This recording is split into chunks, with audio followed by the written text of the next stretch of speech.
Ghazali itu kalau melihat orang alim itu langsung bilang begini, ya Allah jadikan anakku orang alim seperti ini. Kalau ada orang ahli ilmu, ya Allah jadikan anak-anakku ahli ilmu seperti ini. Kalau ada ahli Quran, ya Allah jadikan anakku ahli Quran seperti ini. Bapaknya Imam Ghazali membagi rezeki itu menjadi 3. Jadi berapa? 3. Ini baru dikabari ngaji ya sekarang. Tahu gitu saya bawa kitab dari pondok, sak perpustakaan itu nih. Tidak apa. Ini pokoknya kita ngalir aja ya. Namanya juga pembukaan. Dan kalau mau anak muda itu gak harus paipon. Nanti bingung canom ke paipon dikira panganan apa gue. Pon apa ki pon apa nek canom ngertine klepon.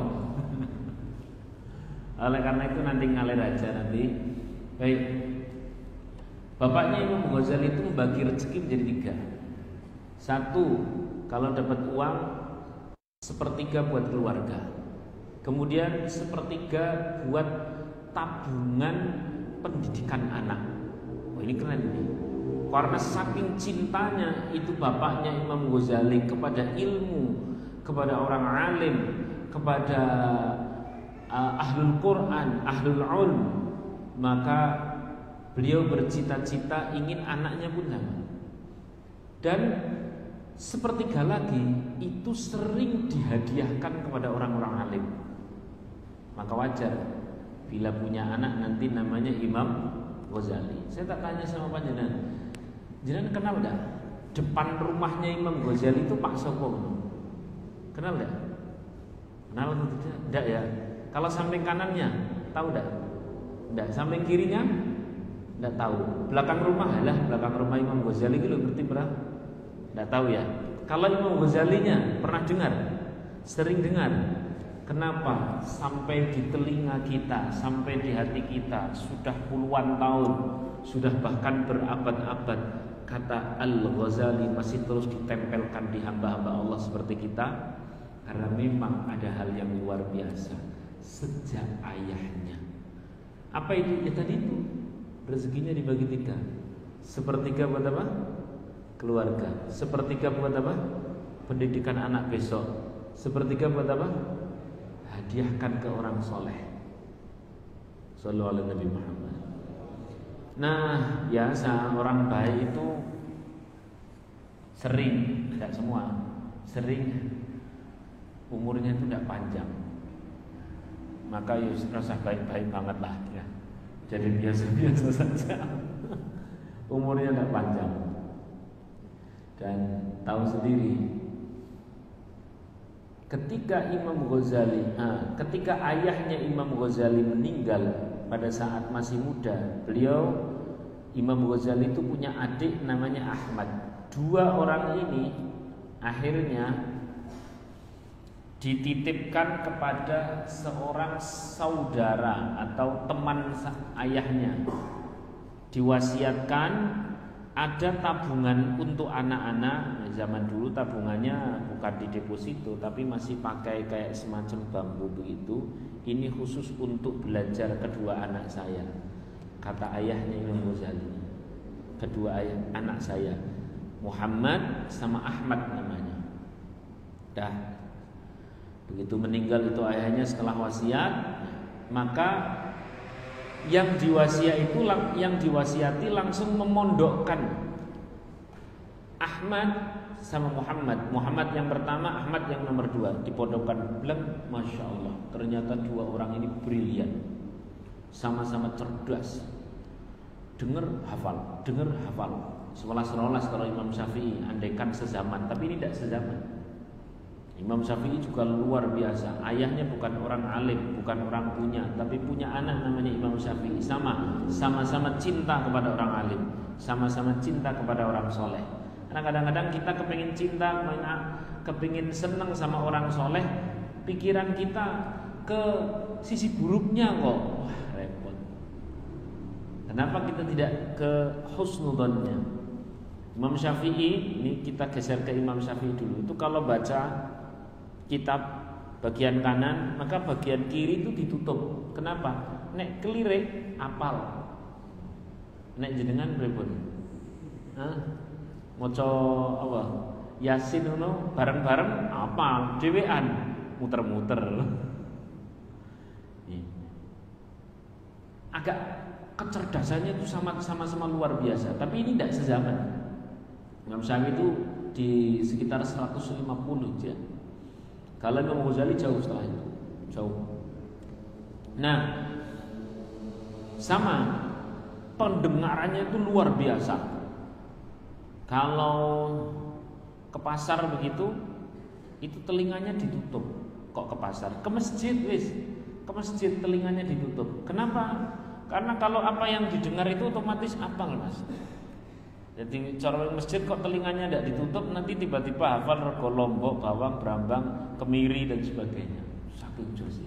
Kenapa? Berkah ayahnya cinta sama orang soleh, berkah ayahnya cinta sama ahli ilmu, berkah ayahnya cinta sama ahli Quran.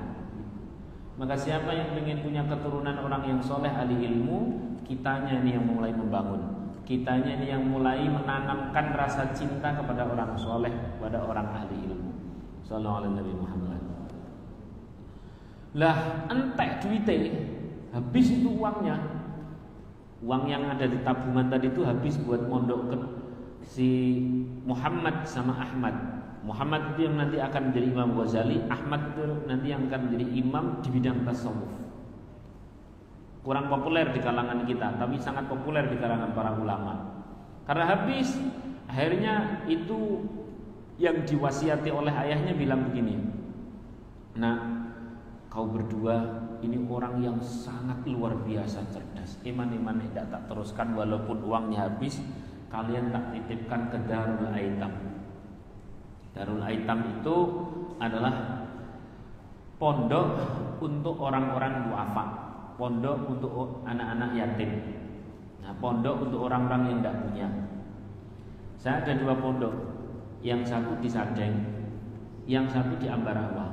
Yang di Ambarawa lebih banyak ke orang-orang yang kurang mampu. Niat saya apa? Kalian jaga Imam Ghazali berikutnya. Sallallahu alaihi wasallam. Baik. Akhirnya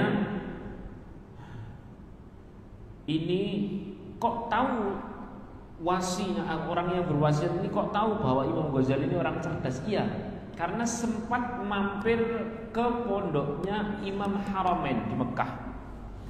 Imam Haramain di Mekah itu, Masya Allah, umumnya orang belajar butuh waktu katakan 4 tahun, Imam Haramain cukup 2 tahun. Begitu kelebon Imam Ghazali pondoknya, Imam Haramain langsung bilang demikian, "Kau kubur aku padahal aku masih hidup." Mana? Wa ana ahya. Gini. Qad dafa'tali wa ana ahya. Kau tuh mengubur aku padahal aku masih hidup. Maksudnya begitu ada kamu, ilmuku entek wis kono lunga meneh. Masyaallah. Berkah apa? Ayahnya cinta sama orang soleh. Ayahnya senang sama orang alim. Ayahnya mahabbah sama ahli ilmu. Masya Allah. Satu ketika Imam Ghazali itu dikenal dan dikenang sebagai orang ahli fikih luar biasa. Ahli fikih luar biasa. Umum di kalangan orang ahli fikih yang luar biasa itu kalau muttaji'an itu turu miring. Ya layah-layah. Cara jenengan berarti apa? Generasi rebahan. Ya, rebahan. Itu bisa menemukan 300 masalah fikih. Berikut jawaban-jawabannya. Nek jenengan pas lagi rebahan bisa nemu 300 masalah tanpa jawaban. Itu luar biasa. Satu ketika Imam Ghazali suruh jadi imam, masih muda. Belakangnya adiknya namanya Ahmad. Tiba-tiba di tengah-tengah itu ini Imam Ahmad mufaraqah. Understand mufaraqah? Pisah di tengah, nggak jadi makmum, pergi begitu saja. Nah, terus ditanya setelah selesai, kata ibunya, "Loh, nak, kok kau lagi sholat sama Kang Masmu kok malah mandek nang tengah apa? Lah, Mas Muhammad anu kok tak dadekke imam, saya ngelihat di tubuhnya itu penuh darah. Dengar seperti itu Muhammad atau Imam Ghazali, dengar seperti itu, Masya Allah, adikku ternyata dikasih. Memang betul dek, saya ini selama sholat, saya ini lagi nulis kitab ya fikih bagian bab Risalatul Mahid, bagian bab darah haid. Jadi pas aku sholat sing tak eling-eling macam kuwi ngertinan koyo. Sejak itu Imam Ghazali tidak mau ngajar fikih kecuali ada sentuhan tasawuf. Karena fikih itu nahnu nahkumu bidzahir, hanya menghukumi perkara-perkara dzahir, ikhlas ora urusan. Sing penting sah. Padahal untuk diterima sah dan ikhlas. Understand? Sallallahu alaihi Nabi Muhammad. Akhirnya sejak kala itu Imam Ghazali kemudian beliau ini langsung pasang pengumuman, bukan pasang pengumuman dalam arti membuat pengumuman. Tiap siapa saja yang minta diajari kitab fikih, beliau langsung bilang tapi plus tasawuf. Kalau mau begitu, kalau tidak usah. Sampai kemudian Imam Ghazali ini pada saat selesai mondok, karena juga belajar tasawuf. Tasawuf itu adalah sesuatu yang melembutkan hati. Dia bicara tawakal, dia bicara ikhlas, dia bicara qanaah, dia bicara Masya Allah menghindari takabur, menghindari riya dan sebagainya. Pokoknya babakan masalah hati. Sehingga orang kalau sering sekali dia membina bagian masalah hati, ada spiritual lifestyle, maka orang tersebut itu akan dianugerahi oleh Allah Subhanahu wa taala basirah, sebuah penglihatan di mana orang lain tidak melihat. Itu kalau penglihatan. Juga bukan hanya basirah, tapi di bagian telinga, mendengar sesuatu yang orang lain pendengarannya berhenti di satu garis, orang tersebut di garis berikutnya dia masih bisa mendengar. Sallallahu alaihi Nabi Muhammad. Pulang beliau dari mondok dilalah ketemu sama Qati'ut Thariq. Mana Qati'ut Thariq? Apa? Begal. Begal. Kafilahnya itu dihadang sama Qati'ut Thariq. Kata Ghazali muda kala itu, dia bilang begini, silahkan kau ambil pakaianku, kau ambil uangku, kau ambil apa saja, tapi jangan kau ambil kerdus yang bagian itu. Nah, memang kerdus itu isinya apa? Tanya Qati'ut Thariq tadi itu, tanya begalnya. Imam Ghazali jawab, kala itu belum jadi imam besar, ya mesti cek nom gitu, tapi wis pinter ora karuan, sudah menjadi sorotan banyak ulama di Baghdad. Nah, memang kerdus itu isinya apa? Kata Ghazali muda, dia jawab, kerdus itu isinya kitab hasil selama saya mondok. Apa kata si pencuri? Kata begal tadi, nah, mondok golek ilmunya di toko nang kitab. Ngapa-apaan ini? Nggak menarik. Ilmu itu nggak di kitab. Mengucap itu Imam Ghazali begitu orangnya pergi, dia tinggal sendirian, nangis. Habis itu ditanya, kenapa engkau nangis? Wahai Muhammad, kata temannya atau kata kafilahnya sing barengan, beliau jawab, Allah berkata kepadaku bahwa al-ilm la fis sutur bal fis sudur. Ilmu itu bukan ada pada tulisan, tapi ada di dalam hati. Cuman Allah minjem mulutnya para begal tersebut. Sejak kala itu kitab dihafal semuanya dan ditambah ngalim. Sallallahu alaihi Nabi Muhammad. Cerita Ghazali, maka jangan main-main sama kitab Ihya itu. Ya Allah, ya Rahman, ini pengarangnya luar biasa. Bukan hanya itu. Kita loncat cerita lagi. Satu ketika Syekh Abu Hasan As-Sadili sedang tidur. Ini di masa yang berbeda.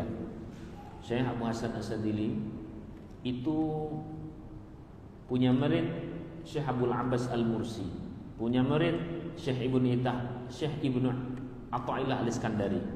Ya. kapan-kapan main-main ke sana. Insya Allah saya sudah pernah. Ini masjidnya kayak gini, masjid Al-Ikhlas gitu ya. Ini katakan ini masjidnya Syekh Abdul Abbas Al-Mursi, maka di depan situ, depan pas ya paling-paling parkiran sudah ada masjid besar lagi. Itu masjidnya Imam Busairi. Imam Busairi sing ngarang apa? Burdah Maulaya Burdah. Ya. Nah. Singkat cerita, Syekh Abu Hasan Asyadzili sedang tidur di Masjidil Aqsa. Semoga kita pernah ke sana juga dan dimudahkan sampai sana. Amin Allahumma amin. Saya sampai saking cintanya sama Al-Aqsa, punya cita-cita itu pesantren tak bikin masjid, masjidnya Masjid Al-Aqsa itu gawe persis halaman-halaman lah. Nanti sing dadi tentara Israel sapa terus. Baik, kita lanjutkan lagi. Syekh Abu Hasan Asyadzili tidur di Masjidil Aqsa. Saya tanya, kalau orang sampai mimpi ketemu Rasulullah SAW dengan tanda-tanda ukuran-ukuran tertentu, mampukah iblis menyerupai Rasulullah? Tidak mampu. Maka kalau orang mimpi ketemu Rasulullah SAW dengan tanda-tanda tertentu, maka Rasulullah SAW beneran hadir. Syekh Abu Hasan Asyadzili tidur mimpi ketemu Rasulullah SAW. Di saat beliau mimpi ketemu Rasulullah SAW, kemudian datanglah Nabi Musa alaihissalam. Nabi Musa alaihissalam bilang demikian, ya khatamil anbiya, wahai pemimpin para nabi, ya sayyidul anbiya, wahai pemimpin para nabi, wahai penutup para nabi, aku memang akui engkau ini hebat, tapi ada satu perkataanmu yang aku tidak terima. Rasulullah menjawab, yang mana? Nabi Musa kembali bilang, itu loh, kau pernah mengatakan bahwa ulama'i ka'ambiya'i Bani Israil. Ulama-ulamaku, kata Rasulullah, itu sekelas dengan para nabinya Bani Israil. Nabi Musa kan nabinya Bani Israil. Aku ora trimo. Aku ora trimo. Oh, ora trimo aku nek kon kuwi. Oh gitu ya. Kemudian Masya Allah, Rasulullah SAW baik, kalau tidak terima, aku panggil satu orang dari ulamaku. Dalam mimpinya Syekh Abu Hasan Asyadzili. Siapa yang dipanggil? Imam Ghazali. Ditabrak sama Nabi Musa alaihissalam. Ternyata tidak kalah cerdas Imam Ghazali. Bahkan Nabi Musa ngakoni, yo, nah ini yo wajar. Oh, Masya Allah. Maka ini pengarang kitab Ihya bukan main, ini luar biasa. Ya. Kadal ihya ayyakuna Quran, kata sebagian ulama. Meh-meh koyo-koyo ihya ini dalam hal menjadi pegangan untuk keselamatan dunia akhirat itu meh-meh itu ya tidak sampai, tapi meh-meh koyo Quran. Masya Allah. Sallallahu alaihi Nabi Muhammad. Ya kalau ada orang yang tidak seneng wajar lah. Wajar jenengane wong ora seneng. Urip ki mesti ana sing ora seneng jenengan meneng jarene sombong. Muni wong kok ngoceh terus, duwe bondo wong kok sok wong kok kedunyan men ora duwe bondo wong kok kiri. Men angel ora ngono urip para manusa. Betul dah? Masyaallah. Urung nikah jomblo fisabilillah ya. Barang nikah wong kok nek nikah ki dadi ora free. Ya, wis angel. Lah nek jomblo memang free, bener, free hatin nih. Ya Allah, pokoknya kita itu hidup itu angel, bertetangga, berteman dan sebagainya. Kadang-kadang update status, astagfirullahaladzim, begitu langsung ngisore, ono masalah apa? Ngono. Padahal istighfar kan ya barang api. Update status, alhamdulillahirabbil alamin karo sing fotone misalkan mobil alhamdulillahirabbil alamin, ngisor update statusnya, halah sombong, nyicil loh. Angel. Alhasil Al-Ghazali dengan ragam prestasinya, salah satunya Ihya Ulumuddin, di mana ada negara Islam, di sana dibahas kitab Ihya. Itu kan sudah tidak kurang-kurang hebatnya. Itu saja masih ada yang tidak senang. Wajar. Memang ridhol makhluk la tudrak. Mencari ridhonya makhluk tidak ada ujungnya. Enggak ada ujungnya. Kita tidak mungkin bisa menyenangkan semua orang. Oh, ini profil Imam Ghazali nih Jenengan ndak bilang iya gitu, jadi tak bawa. Oke, ini orang go kitab, orang kena ngarang. Saya akan ceramah ini tadi terkait Imam Ghazali ya. Untuk hari ini saya akan ceramah sesuai yang tadi pas saya di mobil jalan aku mikir, kini nggo ngicah nom ceramah tentang apa ya. Bismillah lah. Ada kisah terkait anak muda yang cerita langsung Rasulullah di kitab Bukhari. Anak muda terjebak pada sebuah safar perjalanan, dia terjebak masuk ke dalam gua, kemudian terjadi pergerakan alam, ada batu yang menutup mulut gua itu. Dalam waktu yang cukup lama akhirnya bekalnya pun habis. Orang kalau dalam perjalanan hidupnya sudah ditutup, sudah kebingungan. Ini bukan lagi buntu karena persoalan hutang, ini sudah buntu antara hidup dan mati. Ini bukan sekedar buntu kaya cah nom-nom bingung milih sapa sing didedekke jodoh karena kabeh nolak kabeh. Ya, ini benar-benar buntu antara hidup dan mati. 3 anak muda itu. Ini benar-benar buntu. Ini bukan sekedar buntunya orang yang bingung masalah cicilan. Ini bukan sekedar buntunya orang yang bingung karena habis ketipu. Ini buntunya sudah antara hidup dan mati. Berarti kan wis pol-polan to ceritane. Sallallahu alaihi Muhammad. Biar ada jedanya begitu ya. Nek maca sholawat piye? Tapi kita kasih waktu sampai jam berapa? Jam berapa nih?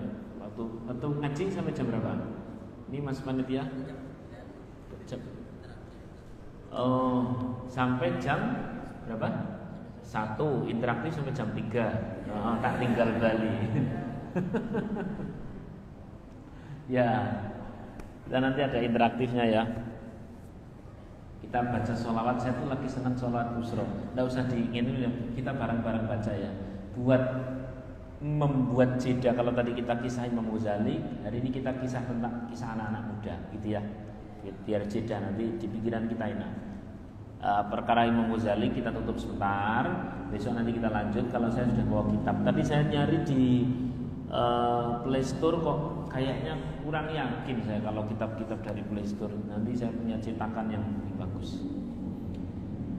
Ya, sholawat busro ya, 1 kali aja. Allahumma sholli wa sallim ala sayyidina Muhammadin sahibil bushra salatan tubashshiruna biha wa ahlana wa auladana wa jami'a masyayikhina wa mu'allimina wa talabatana wa talibatina min yaumina hada ila yaumil akhirah. Bareng Allahumma salli wa sallim ala sayyidina Muhammadin sahibil bushra salatan tubashshiruna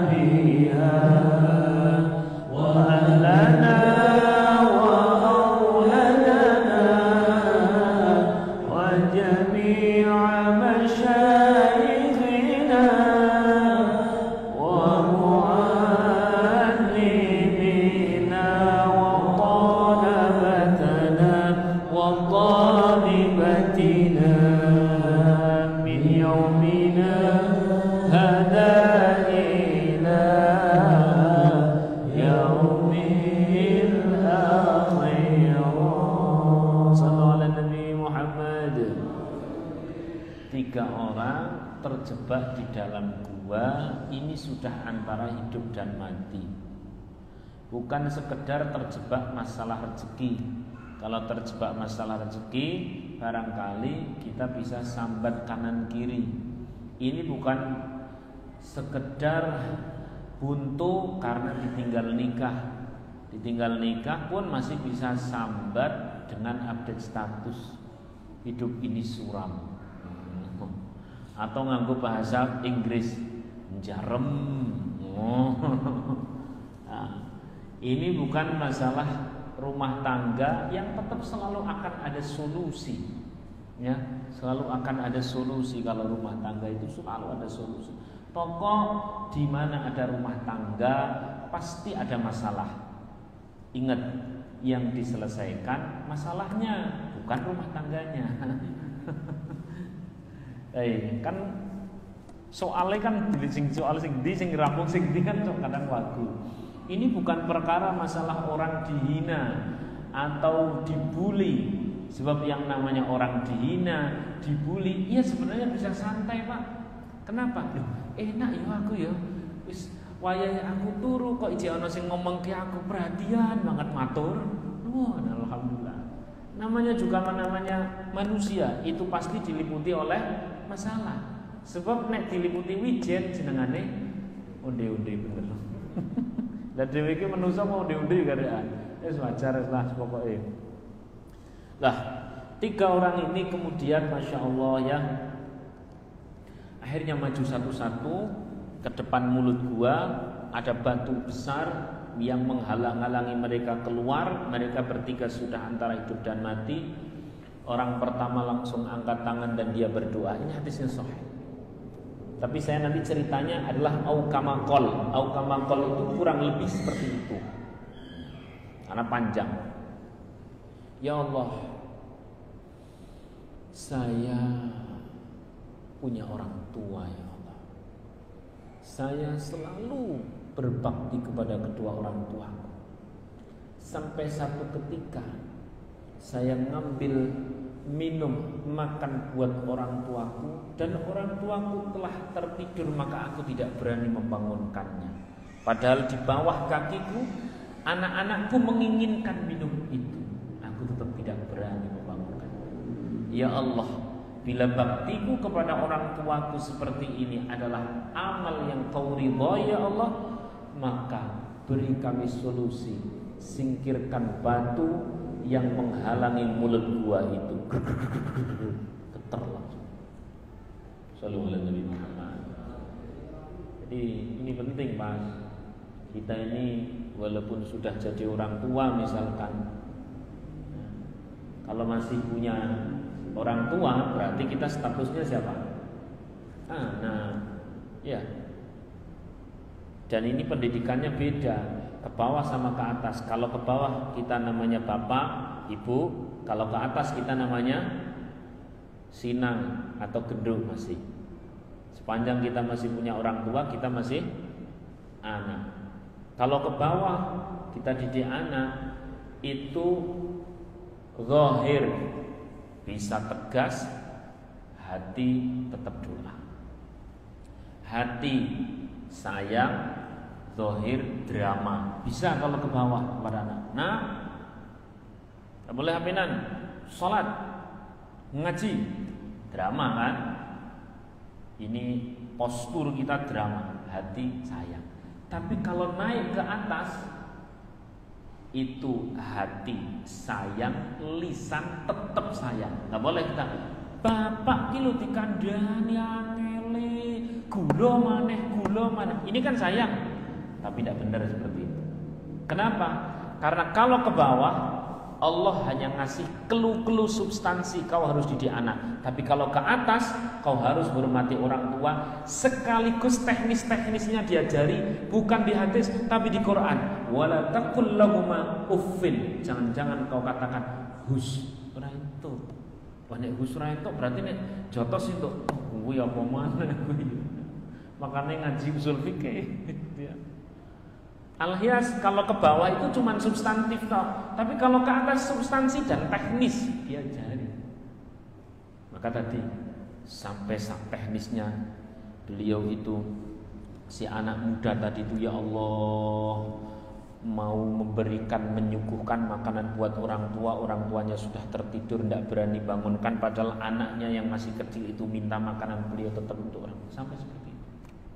Ya Allah, bila ini adalah amal yang kau ridhai, maka kau beri kami solusi. Batu itu pun kemudian bergeser. Tapi belum bisa buat lewat. Kemudian anak muda yang nomor 2 mendekat ke batu, kemudian dia berdoa, ya Allah, aku itu punya teman wanita, pernah aku perjuangkan dia untuk aku cintai, tapi dia menolak. Atau mirip ceritanya jenengan lah. Keyakinan, sini yakin mau, sana yakin mau juga, mau muntah. Gitu ya. Hingga satu ketika saya punya rezeki besar, lalu aku berbuat baik kepada wanita tersebut dan dia menjadi mau. Satu ketika kami nyaris melakukan dosa, tapi tiba-tiba aku takut kepada Engkau ya Allah. Bila rasa takutku kepada dosa, bila rasa takutku kepada Engkau ya Allah, sehingga aku tidak berlaku dosa, adalah amal yang Kau ridhai ya Allah, maka beri kami solusi, singkirkan batu ini. Kretek, geser. Ya. Jadi dipikir, Mas, nenek sampean meh ndonga kira-kira wingi iki tau duwe amal apa? Ono ujug-ujug meh pencairan, duit nabung orang pencairan. Namanya orang doa itu kan pencairan ya. Terus orang amal soleh bagikan orang apa? Nabung. Lah nek sampean ora tahu nabung, ngerti-ngerti meh pencairan tok datang. Ya. Nah, karena itu lakukan amal-amal yang luar biasa, maka Allah pasti akan singkirkan kebutuhan kita. Shallallahu alaihi Nabi Muhammad. Dan sing jenengane nek wong wis loro tok, cowok sama cewek saling mencintai, kok ora sida nglakoni dosa, ini keren banget. Ada seorang namanya Abdurrahman Al-Miski. Abdurrahman Al-Miski itu adalah anak muda sing ganteng. Tiap kali dia lewat kampung, cewek-cewek ngono, swiwit, lewat kampung hingga ketika dialah ada seorang wanita yang dia sudah dewasa, ya dewasa, sudah pernah menikah, ini bahasa Inggrisnya yo rondo lah ya karena mungkin sudah lama ya, akhirnya dia itu Abdurrahman dipanggil ke rumahnya. Abdurrahman, saya mau minta tolong. Ini zaman bukan tabiin, tapi tabiin agak ke bawah. Abdurrahman namanya juga anak yang baik, ganteng, baik gitu. Masuk ke rumahnya. Begitu masuk ke rumah, dipanggil, nah, naik kaki ini tuh mau ngecorok ini, dandan iki lho nang omahku, di kamar itu ono listrik, sak tolong dandak kene calon ini rumah. Habis itu di kamar itu langsung dikunci itu Abdurrahman. Grek dikunci. Sing wanita ini persis seperti yang dilakukan Zulaikha terhadap siapa? Siapa? Seorang nyambungan cerita nabi-nabi ya sama siapa? Nabi Ibrahim tuh loh ya. Nabi siapa? Yusuf. Cerita nabi-nabi itu buat nyambungan. Kadang-kadang nek artis-artis lah nyambungan. Anang Hermansyah sidone karo sapa? Nyambung. Nah, singkat cerita, kemudian ya Allah, itu Abdurrahman itu karena disikap ya, posisi dari belakang, ya jangan macam bayang orang yang apa-apa itu mesti bayang. Kita ini kan belum teruji soleh tidak solehnya karena belum pernah dijebak seperti itu. Ya Allah. Dewi iki setelah lanang iki ketok soleh wong ini kan karena orang tahu diuji. Jajal misalnya diuji tidak kan dinas gimana? Singapura, dilalah wis suwi ora ketemu karo bojo nang Singapura masuk hotel lah kok dilalah sing ngawe-awe lah kuwi ujian kuwi. Ya Allah ya Rahman ya Rahim. Nah, apa yang dilakukan Abdurrahman? Abdurrahman itu kemudian dia bilang begini, mbak, saya melayani sama tidak apa-apa, tapi kasih saya waktu buat saya ke kamar mandi sebentar. Oh ya silakan, masuk kamar mandi. Kamar mandi dalam kan kira-kira ya wong sugih dong. Masuk kamar mandi. Begitu kamar mandi, apa yang dilakukan Abdurrahman? Dia itu berak. Nah, berak kotorannya dilelet-lelet ke sang awak. Sudah dimabur karuan dalam rangka apa? Menghindari zina. Maka siapa anak muda yang keren? Anak muda yang keren adalah yang punya kesempatan berbuat dosa tapi dia takut sama Allah. Itulah anak muda. Ya Allah. Saya dulu rampung mondok dingeneki sama Pak Kiai. Iki rampung mondok nek napa? Kata sisi kula adik-adik kula sami kuliah Mbah ya. Ya sing kuliah ono tapi dieling-eling. Urip nommu mung sepisan. Ojo nganti reget. Reget pripun Mbah ya? Kotor itu adalah kamu kotori dosa itu bersama seorang wanita. Entah seberapapun dalamnya, yang pasti kotoran itu tidak pernah akan bersih sampai kau andai kau masuk surga sekalipun. Tapi kalau kau pas ijik nom resik, ini adalah prestasi yang tak akan pernah terulang karena anak muda hanya sekali. Jangan lakukan dosa. Bingung aku begitu mlebu kuliah, ternyata delok dhuwurku pacaran lantai 2, ngisorku sing lantai bawah kan saya juga berarti lantai 2. Ngisorku yang pacaran kanan, kiri pacaran kan aku langsung mikir, ya Allah kok isine wong pacaran tok wong ini mau apa kok aku ora diajak. Bingung. Astagfirullahaladzim.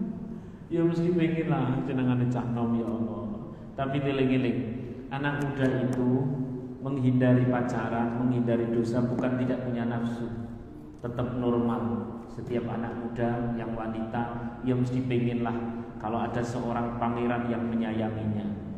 Demikian pula seorang anak muda pria tentu kepinginlah nek weruh ana tangan putih kok pengen dicekeli. Jebule tangane sapi. Itu wajar. Tapi ingat, masa muda adalah sedang berpuasa. Kapan bukanya? Bukanya adalah ketika ada kata-kata qabiltu nikaha wa tazwija li nafsi bi mahril madkur halan. Begini buka. Ya. Saya tanya, kalau ada orang puasa belum wayahe buka, wis icip-icip, pas buka enak enggak? Ya enak. Understand? Kembali lagi ke cerita Abdurrahman. Abdurrahman keluar dari kamar mandi itu badannya sudah penuh dengan apa tadi? Penuh dengan kotoran. Maksudnya ngomong tai kan ya jodoh. Wis kadung ya. Penuh dengan kotoran. Lalu bilang demikian, Mbak, kalau aku aslinya itu seperti ini, aku sudah banyak dosa, jangan kau tambahi dosa. Aku ini sudah sekotor ini, jangan kau tambahi dengan kotoran dosa zina. Kalau kau mau aku seperti ini, nyo. Itu wanitanya langsung gede-gede, dalam rangka menghindari dosa sampai sing semono lho Mas, Masya Allah. Maka setelah dia sampai rumah bersih-bersih, malamnya tidur, dimimpikan ketemu Nabi Yusuf alaihissalam. Kata Nabi Yusuf, engkau denganku diuji dengan ujian yang nyaris sama, maka engkau akan diangkat derajat sebagaimana aku diangkat derajat. Maksudnya kapasitas Nabi ya tetap Nabi, kapasitas orang biasa ya paling pol dari wali. Orang no terus kemudian wong zaman saiki ngaku dadi napa? Nabi, ketangkep jero penjara ternyata ana wong ngaku malaikat Jibril, ana wong ngaku Tuhan. Debat kan nang jero penjara. Ki sapa? Aku Tuhan to. Lah lho aku ora tau ngangkat kowe dadi nabi kok. Debat nang jero penjara. Masyaallah. Apa terus kemudian diangkat derajatnya itu Abdurrahman sebagai seorang wali. Pagi-pagi beliau itu badannya sangat wangi, sampai seumur hidup masih tetap terus wangi, sampai matinya masih terus wangi, maka disebutkan Abdurrahman al-Miski, Abdurrahman yang selalu berbau kasturi. Sallallahu alaihi wasallam. Yo angel jeneng ora pacaran Mas. Saya dulu kala itu saking pingin pen ora ono sing bonceng ngono lho. Namanya juga orang KKN kan. KKN itu apa singkatannya? Kisah kasih nyata. Jadi 4 tahun cuma lirik-lirikan, begitu pas KKN kan jebol loh. Ya Allah, naudzubillah min, dan jelas nang omahe Pak Lurah malah. KKN pen ora bonceng ke cewek kan piye to ya Allah, ampun tak tulisi itu. Di mana? Plat nomornya saya kasih tulisan ini Mas, boleh bonceng asal muhrim. Langsung konco-konco cewek kuliah tuh langsung nendrangi ban. Alah gaya tinggal. Lah saya tinggal bilang mau jadi muhrim. Ternyata orang masih gelem, alhamdulillah. Ini nomor 2. Kembali ke kisah pokok. Alias orang itu kalau bisa menghindar dari dosa, maka dia diridhoi oleh Allah. Kebuntuan hidupnya kelak pasti ditolong oleh Allah. Sallallahu alaihi Nabi Muhammad. Orang nomor 3. Ini tadi kan batu bergerak. Orang nomor 3 mendekat berdoa, ya Allah, aku adalah seorang petani, punya seorang karyawan, belum sempat gaji karyawanku ku kasihkan, ternyata dia pergi. Maka gaji karyawanku itu aku belikan kambing, beranak pinak sampai menjadi kambing yang banyak. Hingga satu ketika, ya Allah, karyawanku itu kembali dan aku berikan seluruh kambing dan anak-anaknya kambing untuk karyawanku itu. Ini ki ampun apa tenan. Nek cara dhewe sing dikekno sing ndi? Kambing siji tok. Ini kasihkan semuanya. Ya Allah, bila dengan ini Engkau ridho ya Allah, maka beri kami solusi. 3 orang itu setelah berdoa, maka batu yang menutupi mulut gua itu bergetar dan jatuh karena proses alam atas izin Allah. 3 orang ini yang sudah nyaris mati, kemudian oleh Allah Subhanahu wa taala kasih solusi. Maka untuk kisah yang terakhir ini jenengan bisa simpulkan, amal itu bernama jujur, amal itu bernama amanah, silahkan. Amal itu bernama dagang yang baik, itu pun amal soleh, silahkan. Yang pasti 3 orang ini memiliki amal yang luar biasa, sehingga kebuntuan hidupnya Allah kasih pertolongan. Sallallahu alaihi wasallam. Itu yang dapat saya sampaikan. Semoga bermanfaat. Tanyakan kepada diri panjenengan masing-masing, aku tahu ngamal opo, yo. Ketok biyen tau diajak karo cewek, tapi kok aku gelem yo. Ya, kudu amal iki dosa ya Allah, astagfirullah. Untung ora enggak sampai zina ya, cuman pacaran ya Allah, astagfirullahaladzim. Ada yang pokoknya silakanlah cari jenengan punya amal apa, sehingga satu ketika pada saat butuh pertolongan Allah, ini ibarat menjadi tabungan, maka tinggal dicairkan saat kita membutuhkan pertolongan. Demikian.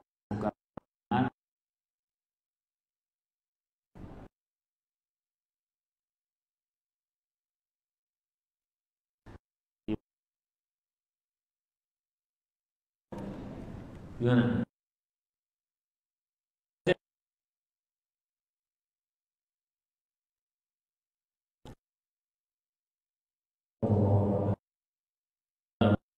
Ada titipan pertanyaan Ustaz dari netizen atau dari jamaah. Pertanyaan pertama,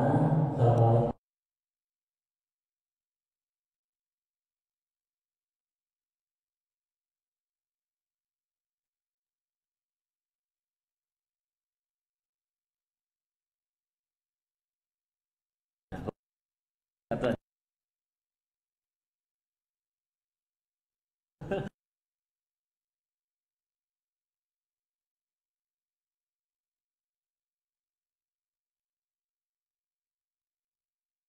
Baik, satu aja dulu. Ini kita lihat waktu nanti.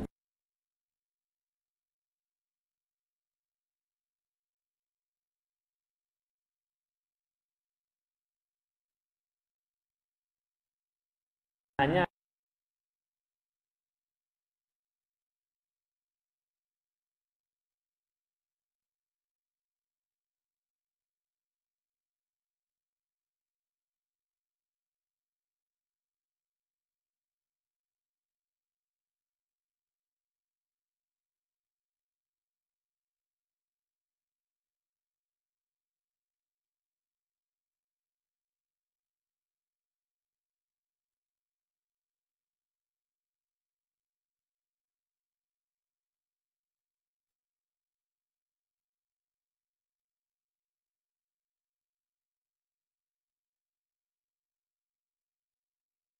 kafah.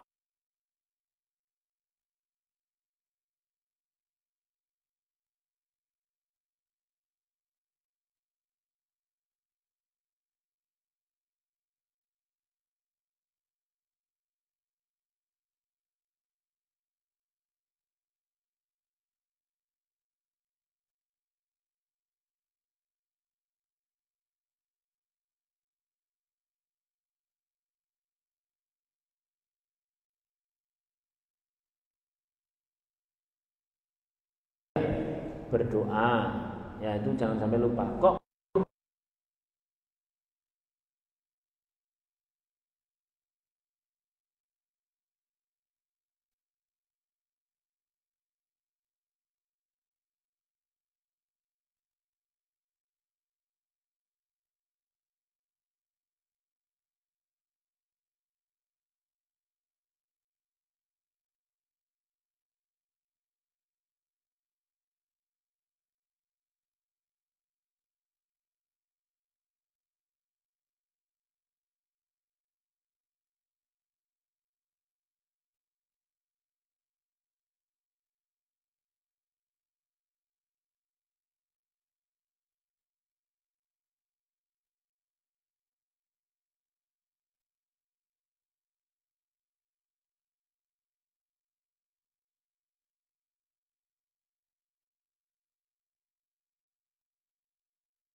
berikhtiar.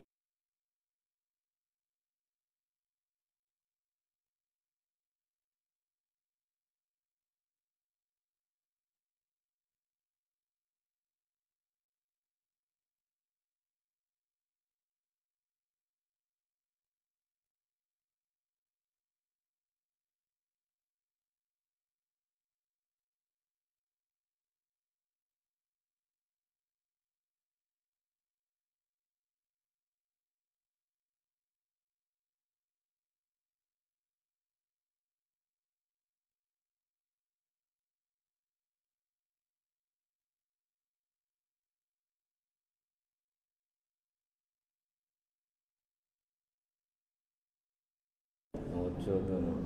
Ya, monggo silakan.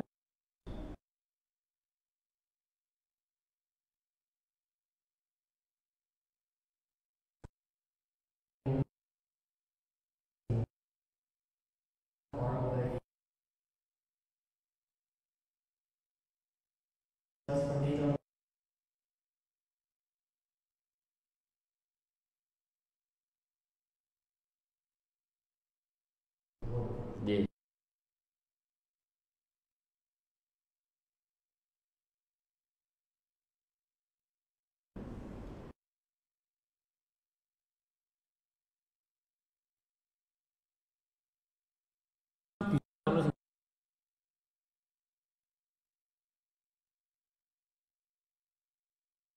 Rusak.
Allah.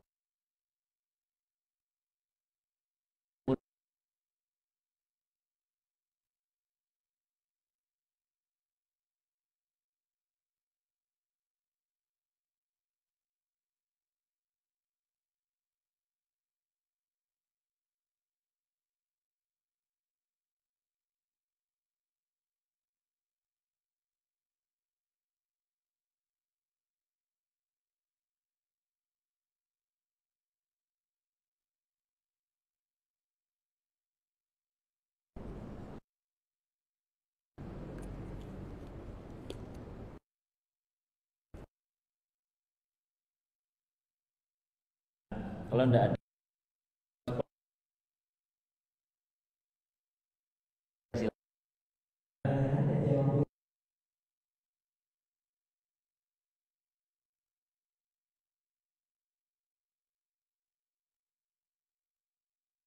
ya,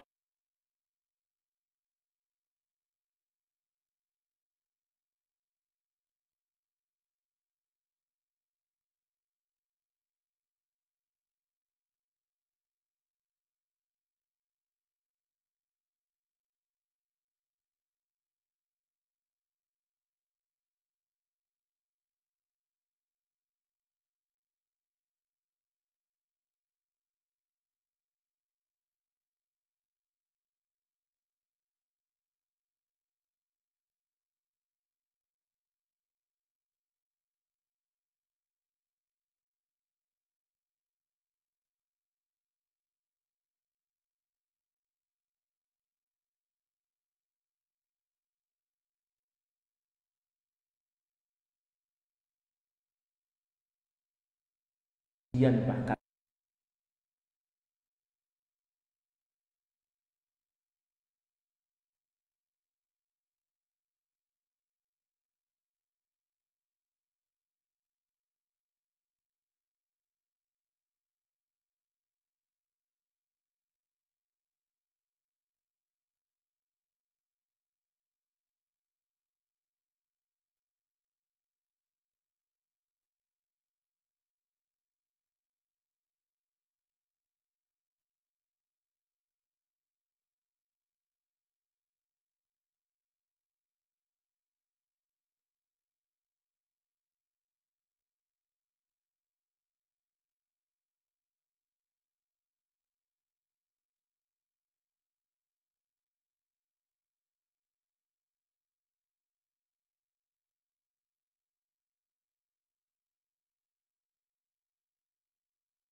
Jadi fungsi pertama apa tadi?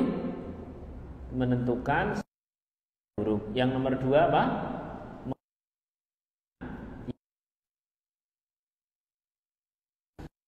Bagi lewat paling sering tulis buku ini tentang masalah panduan istikharah. Jawab ini bukan hanya masalah jodoh tok, kadang-kadang juga bangun rumah, kadang-kadang masalah pindah rumah, kadang-kadang masalah usaha. Bahkan saya ada satu kajian tersendiri untuk para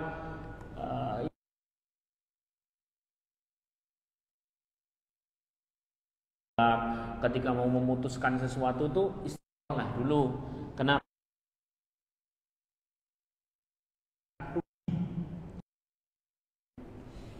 Jawabannya sering ada 3. Jawaban yang paling sering adalah melalui keadaan. Ada 16 orang sing ketoke ngawe-awe sampean. Sing iki ngawe-awe, sing iki melet-melet, sing iki nyedak-nyedak, sing iki WA-WA, sing iki liwat wong tuane, sing koyo-koyo ini sampai calon jodoh. Terus mana istikharah. Istikharah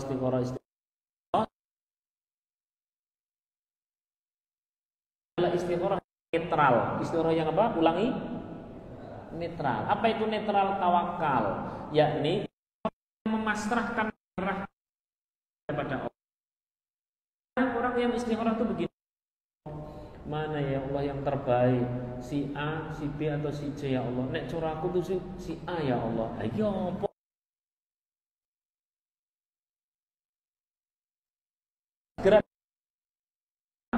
Kalau tiba-tiba mundur, B itu tiba-tiba kelihatan huruf, berarti si C.